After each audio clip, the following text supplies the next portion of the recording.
Hello, my name is Nick Zuloff, and for this video discussion board, I will be discussing Molly Pitcher.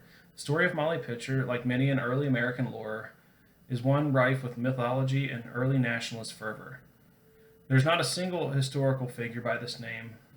Molly Pitcher was a term used to refer to a Revolutionary War folk hero who represents female camp followers who risked their own safety to provide water, hence the name Pitcher, to the men on the front lines. There are, however, two women who are generally credited as being the real Molly Pitcher. The first woman was Mary Ludwig Hayes Macaulay, 1754 to 1832.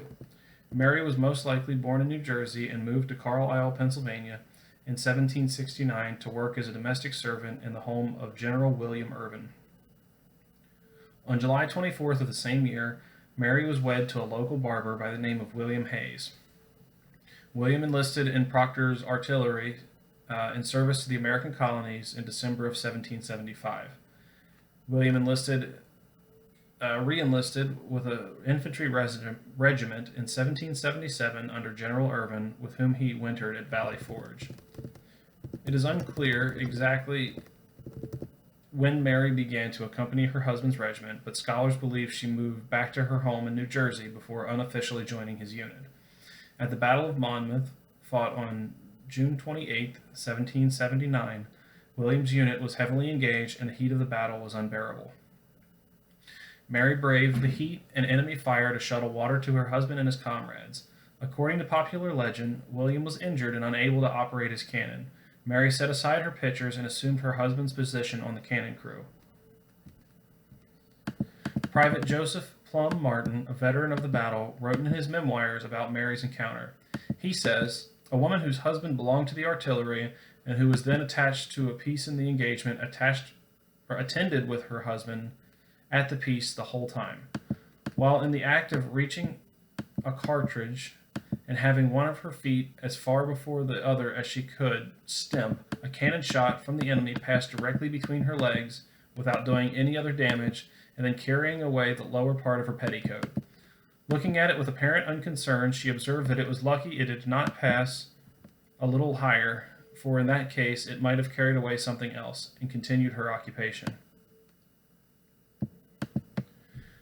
Beyond Martin's observation, there is a limited amount of information. Some of it seems to be speculative. Legend has it that George Washington himself witnessed the gallant actions of the artilleryman's wife and gave her the nickname Sergeant Molly.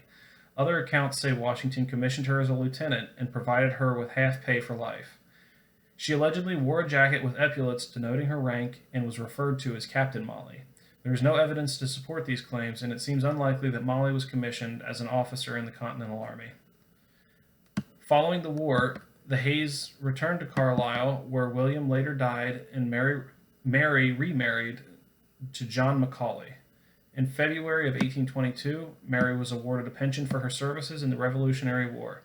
Mary died in 1822 and was memorialized on the anniversary of the Battle of Monmouth in 1916.